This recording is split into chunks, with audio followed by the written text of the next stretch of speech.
નમસ્કાર મિત્રો, ફરીવાર આપનું સ્વાગત છે પાર્ટ 2 ની અંદર. ગયા વખતે આપણે સુરેખ નિયત સંબંધની અંદર પાર્ટ 1 ની અંદર નિયત સંબંધ એટલે શું તે મેળવવાની રીતો અંગે જોતા હતા. એમાં આપણે પહેલી રીત જોઈએ હતી વિકર્ણ આકૃતિની રીત. x અને y ચલની કિંમતો x અને y ધરી ઉપર લઈને વિકર્ણ આકૃતિ પરના બિંદુઓની વધુમાં વધુ બિંદુઓની નજીકથી પસાર થતી એક રેખા દોરીને આપણે બે ચલ વચ્ચેના નિયત સંબંધાંકનું માપ મેળવવાની રીત જોતા હતા. આગળ આપણે વધીશું પાર્ટ 2 ની અંદર ન્યૂનતમ વર્ગોની રીત. આંકડાશાસ્ત્રી CF ગોસે, કાર્લ ફ્રેડરિક ગોસે આ ન્યૂનતમ વર્ગોની રીત આપી છે. આપણને ખબર છે કે ચલ x અને ચલ y બંને સહસંબંધિત ચલો છે. એક પૂર્વાધારણા લઈને બે ચલ વચ્ચેના નિયત સંબંધાંકનું માપ આપણે મેળવીએ છીએ. હવે આ બંને ચલો એ એકબીજા સાથે સહસંબંધિત છે, કાર્યકારણનો સંબંધ ધરાવે છે, ત્યારે વિકર્ણ આકૃતિ પરના બધા બિંદુઓ એક જ સુરેખામાં હોય તો તે વખતે ત્રુટિ u આપણને શૂન્ય મળે છે. એ ગયા પાર્ટની અંદર આપણે જોતા હતા. એવી જ રીતે અહીંયા આપણે જોવાનું છે. અહીંયા આપણે એ બંને ચલોને ત્રુટિ શૂન્ય બને એવી રીતે વધુમાં વધુ બિંદુઓની નજીકથી પસાર થતી એક સુરેખા દોરીએ અને એના આધારે બંને ચલોની કિંમત પરથી ચલ x ની અમુક કિંમત હોય તો y ની અમુક કિંમત કઈ મળશે, અનુમાનિત કિંમત કઈ મળશે, એ બે આપણા અચળાંકો એટલે કે a અને b, જેને આપણે આલ્ફા અને બીટા કહેતા હતા, એ a અને b ની મદદથી શોધીશું. તો ચલ y ની આપેલી જે કિંમતો હોય તે અને y ની અનુમાનિત કિંમતોને આપણે y કેપ તરીકે ઓળખીશું. y ની આપેલી કિંમતોને આપણે y તરીકે ઓળખીશું. તો x અને y ની આપેલી કિંમતોને આધારે અનુમાનિત કિંમત મેળવવાનું આપણું નિયત સંબંધના મોડેલ પરથી સૂત્ર છે y કેપ a bx. તો a bx એ આપણું y ની અનુમાનિત કિંમતો મેળવવાનું સૂત્ર છે. એની અંદર આપણે ત્રુટિ ચલ તરીકે e ઓળખીશું, e ફોર એરર. ત્રુટિ એટલે કે y ની ખરેખરની કિંમતો અને y ની અનુમાનિત કિંમતો વચ્ચેનો જે તફાવત છે એને આપણે ત્રુટિ e તરીકે ઓળખીશું. તો ત્રુટિ e કેવી રીતે શોધાશે? તો y માઈનસ y કેપ એટલે કે y ની આપેલી કિંમત, જે તે કિંમતમાંથી અનુમાનિત કિંમત બાદ કરવાથી ત્રુટિ મળશે. બીજા અર્થમાં y કેપ નો મતલબ છે, તો y કેપ નું આપણું નિયત સંબંધ રેખાનું સૂત્ર છે y કેપ a bx. તો y કેપ એટલે કે a bx. આ ત્રુટિ e શોધવાનું સૂત્ર છે. ઘણીવાર આપણને પૂછે છે ત્રુટિ પદોના વર્ગોનો સરવાળો. ત્રુટિ એટલે e, એના વર્ગો એટલે કે સ્ક્વેર અને સરવાળો એટલે સિગ્મા e સ્ક્વેર બરાબર સિગ્મા y કેપ સ્ક્વેર બીજા અર્થમાં કહીએ તો y a bx નો કૌંસ બહાર સ્ક્વેર છે. હવે ન્યૂનતમ વર્ગોની રીત આપણને બતાવે છે કે માનો કે x ચલની જુદી જુદી કિંમતો આપણને આપવામાં આવે અને y ચલની જુદી જુદી કિંમતો આપેલી હોય, તો આ કિંમતોને આધારે બંને કિંમતો ઉપરથી મળતા બિંદુઓ આ રીતે મળતા હોય તો વધુમાં વધુ બિંદુઓમાંથી પસાર થતી એક સુરેખા આપણે દોરીશું. હવે આ સુરેખાની ઉપર જ બધા બિંદુઓ આવતા હશે તો એ સંજોગોમાં આપણી ત્રુટિ e એ શૂન્ય થશે. જો બધા જ બિંદુઓ એક જ સુરેખામાં આવે તો ત્રુટિ શૂન્ય થશે. એટલે કે y ચલની કિંમત અને અનુમાનિત કિંમતમાં કોઈ તફાવત હશે નહીં. પણ ઘણીવાર બધા બિંદુઓ સુરેખામાં હોતા નથી, કારણ કે બે ચલ વચ્ચે સંપૂર્ણ સુરેખ સંબંધ હોતો નથી. તો ઉપરની તરફ ઘણા બિંદુઓ મળે છે, ઘણા બિંદુઓ સુરેખાની અથવા તો આપણી નિયત સંબંધ રેખાની નીચે તરફ મળે છે. તો આ જે અંતર છે, આ બે બિંદુઓ વચ્ચેના ઉપર કે નીચેની તરફના જે અંતરો છે એ અંતરને જ આપણે ત્રુટિ કહીશું. તો આપણી વધુમાં વધુ બિંદુઓમાંથી પસાર થતી જે નિયત સંબંધ રેખાના ઉપર તરફના બિંદુઓ અને આપણી નિયત સંબંધ રેખા વચ્ચેના અંતરને ત્રુટિ કહે છે. એ ત્રુટિ ધન હશે અને આ નિયત સંબંધ રેખાની નીચે તરફના બિંદુઓ અને સુરેખા વચ્ચેના જે તફાવત છે એ ત્રુટિ આપણી ઋણ હશે. તો બંને અચળાંકો a અને b ની મદદથી વધુમાં વધુ બિંદુઓની નજીકથી સુરેખા મળે અને ત્રુટિ ઓછામાં ઓછી ન્યૂનતમમાં ન્યૂનતમ થાય એવી રીતને ન્યૂનતમ વર્ગોની રીત તરીકે ઓળખવામાં આવે છે. એ ન્યૂનતમ વર્ગોની રીતમાં આપણા અચળાંકો બે છે, a અને b. જ્યાં આગળ b અચળાંક જે આપણો છે એને નિયત સંબંધ રેખાનો ઢાળ અથવા નિયત સંબંધાંક તરીકે ઓળખીશું. b એ આપણો નિયત સંબંધાંક છે અથવા નિયત સંબંધ રેખાનો ઢાળ છે, અને બીજો અચળાંક જે a છે એ આપણો નિયત સંબંધ રેખાનો અંતઃખંડ છે. તો બંને અચળાંકો મેળવવાના સૂત્રો પણ આપણને અહીંયા આપેલા છે કે b બરાબર, જ્યારે આપણા આપેલા ચલની કિંમતો x અને y ચલની કિંમતો ખૂબ નાની હોય ત્યારે વિચલન કે તફાવતની રીતનું આ b મેળવવાનું સૂત્ર છે. x અને x બાર અને y અને y બાર એટલે કે બંને ચલો વચ્ચેના મધ્યકના વિચલનો મેળવવાની રીત છે. તો sigma x minus x square y minus y બાર. તો x માઇનસ x બાર y માઇનસ y બાર ને x માઇનસ x બાર સ્ક્વેર વડે ભાગવામાં આવે તો આપણો અચળાંક b એટલે કે નિયત સંબંધાંક b મળે છે.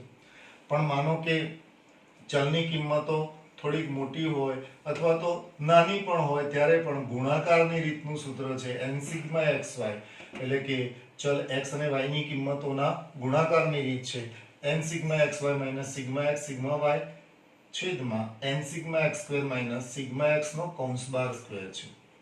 તો આ બંને રીતે, ગુણાકારની રીતે અને વિચલનની રીતે આપણે નિયત સંબંધાંક b અથવા અચળાંક b ની કિંમત મેળવી શકીએ. b ની કિંમત મળી જાય પછી જ આપણે a ની કિંમત મેળવી શકીએ, અને બીજા અચળાંક a મેળવવાનું સૂત્ર છે y બાર માઇનસ bx બાર. એટલે કે તમારા y નો મધ્યક y બાર અને x નો મધ્યક x બાર. x ના મધ્યક x બાર ને અચળાંક b વડે ગુણીને y બાર માંથી બાદ કરવાથી બીજા અચળાંક a ની કિંમત આપણને મળે છે.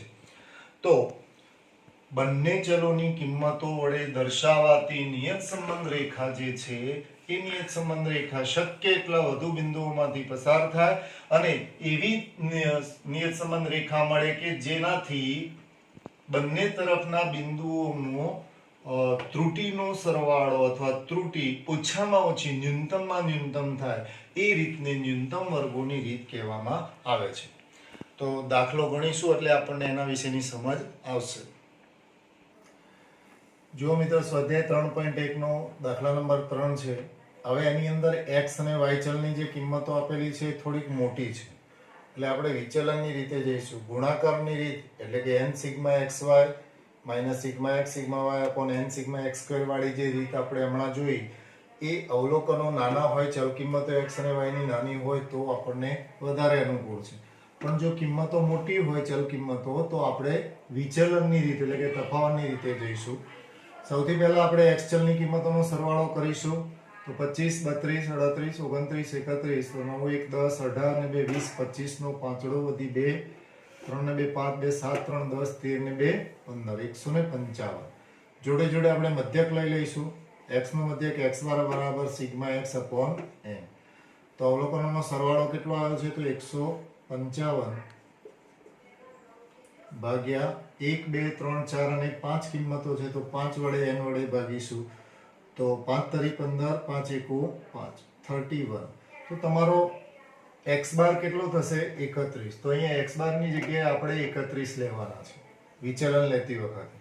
એ રીતે y નો સરવાળો કરીશું. તો y નો સરવાળો 3 8 11 ને 5 16 16 4 20 ની 0 વધી 2 10 ને 9 19 20 28 ને 30 36 ને 4 40 45 450. તો હવે આપણે બીજા ચલ y નો મધ્યક y બાર શોધીશું. તો y bar is equal to sigma y upon n. તો સિગ્મા y કેટલો આવ્યો આપણો? 450 ભાગ્યા n કેટલા છે? y અવલોકનો પણ 5. તો 5 વડે ભાગીશું. તો 5 9 45 તો 90. આ તમારો y બાર છે. તો y બાર ની કિંમત પણ આવી ગઈ. તો y બાર ની જગ્યાએ આપણે કેટલા લેવાના છે? 90. હવે આપણે વિચલનો શોધીશું. હવે x ની કિંમતો જોતા જોઈએ. તો x ની પહેલી કિંમત 25 છે માઈનસ x બાર 31 છે. તો 25 માઈનસ 31 કેટલા થશે? તો 25 માંથી 31 જાય તો માઈનસ 6. 32 માંથી 31 જાય તો કેટલા થાય? 1. 38 માંથી 31 જાય તો 7 થાય. 29 માંથી 31 જાય તો માઈનસ 2 થશે. અને 31 માંથી 31 જાય તો 0 થશે. તો આ રીતે આપણે વિચલનો લઈ લીધા. વિચલનોમાં મિત્રો યાદ રાખજો કે જ્યારે નિયત સંબંધ કે સહસંબંધ મેળવતા હોય ત્યારે વિચલનો હંમેશા શૂન્ય થાય છે. વિચલનોનો સરવાળો હંમેશા શૂન્ય થવો જોઈએ. 6 ને 2 8 માઇનસ થાય અને 7 ને 1 8 પ્લસ થશે. એટલે બંનેનો તફાવત કેટલો આવ્યો? સરવાળો કેટલો આવ્યો? શૂન્ય. એ રીતે y ની કિંમતો 84 માંથી 90 જાય તો -6, 90 માંથી 90 0, 95 માંથી 90 તો 5, 88 માંથી 90 તો કેટલા રહેશે? -2 અને 93 માંથી 90 તો કેટલા રહેશે? 3. તો 3 5 8 6 અને 2 8 માઇનસ અને પ્લસ સરખા થાય, મતલબ કે તમારો વિચલનનો સરવાળો કેટલો આવ્યો? શૂન્ય. હવે પછીનું કોલમ આપણે બનાવવું પડશે. સૂત્ર આપણું ખબર છે. વિચલનની રીતનું સૂત્ર શું છે? તો b નું સૂત્ર છે આપણું કે x - x બાર બીજા કૌંસમાં y - y બાર, તો બંનેનો ગુણાકાર. તો x - x બાર અને y - y બાર નો ગુણાકાર. તો આ x - x બાર y - y બાર બંનેનો ગુણાકાર. તો 6 6 36 થશે. ચિહ્નો યાદ રાખવાના. માઇનસ માઇનસ પ્લસ થાય, પ્લસ માઇનસ માઇનસ થાય અને બંને પ્લસ હોય તો પણ પ્લસ થાય. કોઈ પણ રકમને 0 વડે ગુણો એટલે જવાબ શું આવે? 0. તો 0 ગુણ્યા 1 બરાબર 0. 7 પંચું 35, 2 દુ 4 પણ માઇનસ માઇનસ કેવા થઈ જશે? પ્લસ. અને 3 ને 0 વડે ગુણીશું તો જવાબ આવશે 0. તો અહીંયા તમારો જવાબ કેટલો થશે? સિગ્મા x - x બાર y - y બાર સરવાળો કેટલો થશે? તો 4 5 9 9 ને 6 15 વધી આવી 1 4 4 ને 3 7 75. તો 75 એ તમારો x - x બાર y - y બાર છે. હવે આપણે સૂત્ર મુજબ બીજું શું જોઈશે? છેદમાં. તો x - x બાર નો સ્ક્વેર. તો આ તમારો x - x બાર છે એનો વર્ગ. 6 નો વર્ગ 36. કોઈ પણ ચલ કિંમતોનો વર્ગ કરો તો ઋણ હોય તો પણ પ્લસ થઈ જાય. 1 નો વર્ગ 1, 7 નો 49, 2 નો 4 અને 0 નો 0. એનો સરવાળો એટલે કે સિગ્મા x - x બાર સ્ક્વેર કેટલો થશે? તો 6 ને 1 7, 7 ને 9 16, 16 ને 4 20 વધી 2, 2 4 6, 6 ને 3 9 90 થશે. હવે આપણે કિંમતો મૂકીશું. સૌથી પહેલો આપણે b શોધવો પડે. તો b નું સૂત્ર છે આપણું. તો b વિચલનની રીતે b મેળવવાનું નિયત સંબંધાંક b નું સૂત્ર સિગ્મા x - x બાર બીજા કૌંસમાં y - y બાર અપોન સિગ્મા x - x બાર નો સ્ક્વેર. તો x - x બાર y - y બાર નો સિગ્મા સરવાળો કેટલો આવ્યો છે? 75. તો બરાબર 75 અપોન સિગ્મા x - x બાર સ્ક્વેર કેટલો છે આપણો? 90. તો b બરાબર 75 અપોન 90 કરીશું. કેલ્સીની મદદથી કરીશું. 75 ભાગ્યા 90. તો આપણો જવાબ આવશે 0.833. તમે 2 પોઈન્ટ સુધી રાખી શકો, 3 પોઈન્ટ પણ રાખી શકો. 0.833. આ તમારો b આવી. ત્યાર પછી a આપણું. તો a ની કિંમત છે, શોધવાનું સૂત્ર શું? y બાર માઇનસ bx બાર. તો a બરાબર, હવે y બાર આપણે આગળ શોધેલો છે, જુઓ તમે 90 છે. તો y bar is equal two 90 minus b આપણો આવી ગયો 0.833 અને x બાર કેટલો છે આપણો? 31. તો x બાર છે 31. તો a બરાબર 90 માઇનસ, હવે 0.833 ને 31 વડે ગુણીને બાદ કરીશું. તો 31 વડે ગુણતા આપણો જવાબ આવશે 25.83. તો a બરાબર 90 માઇનસ 25.83. તો જવાબ થશે 64.16 કે 17. 64.17. તો આ તમારો a આવી ગયો. તમારો b પણ તમે શોધી શકો. તો હવે તમારી નિયત સંબંધાંક રેખા એટલે કે y cap is equal to a plus bx કેવી થશે? તો a plus bx is equal to શું થશે? એની કિંમત 64.17 વત્તા 0.833x. આ તમારી નિયત સંબંધાંક રેખા થઈ. હવે તમને દાખલાની અંદર x ની કોઈ ચોક્કસ કિંમત આપે તો એના આધારે y ની કિંમત કઈ રીતે મેળવવી એ આ સૂત્રમાં આપણે મૂકવી પડે. x ની આપેલી કિંમત મૂકવાથી આ નિયત સંબંધ રેખાનું જે સૂત્ર કે મોડેલની કિંમત મળી એના આધારે y ની અનુમાનિત કિંમત y કેપ આપણને મળશે. આ દાખલાની અંદર આપણને સરેરાશ વરસાદનું પ્રમાણ 35 આપ્યું છે, એટલે કે x બરાબર વરસાદ બરાબર 35 સેન્ટીમીટર લેતા x ની કિંમત 35 લઈશું તો 64.70 વત્તા 0.833 x ની કિંમત કઈ લેવાની છે 35 તો એ વખતે પાકની ઉપજ એટલે કે y કેપ કેટલી હશે એ આપણે આ નિયત સંબંધ રેખાની મદદથી શોધી શકીએ તો 64.70 વત્તા 0.833 ગુણ્યા x ની કિંમત કેટલી લેવાની છે 35 તો x ની કિંમત 35 લેતા આપણો જવાબ આવશે 29.155 અથવા 16 પણ તમે લઈ શકો છો 155 છે પાછળ ત્રીજો આંકડો 5 છે તો તમે 5 ની જગ્યાએ 6 પણ લઈ શકો છો તો 64.70 વત્તા 29.155 તો જવાબ આવશે 93.32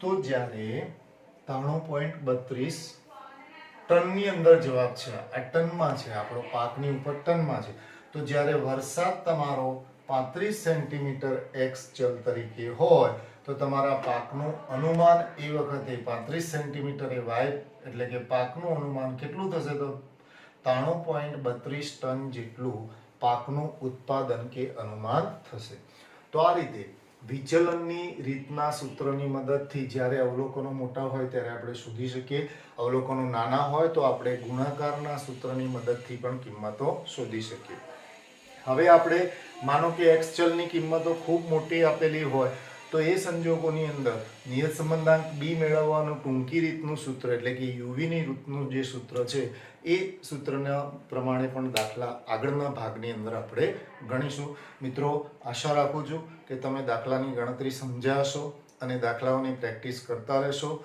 તો આ પ્રકરણ પણ સહસંબંધની જેમ તમને બધા દાખલાઓના પૂરા ગુણ આપશે ફરી મળીશું પાર્ટ 3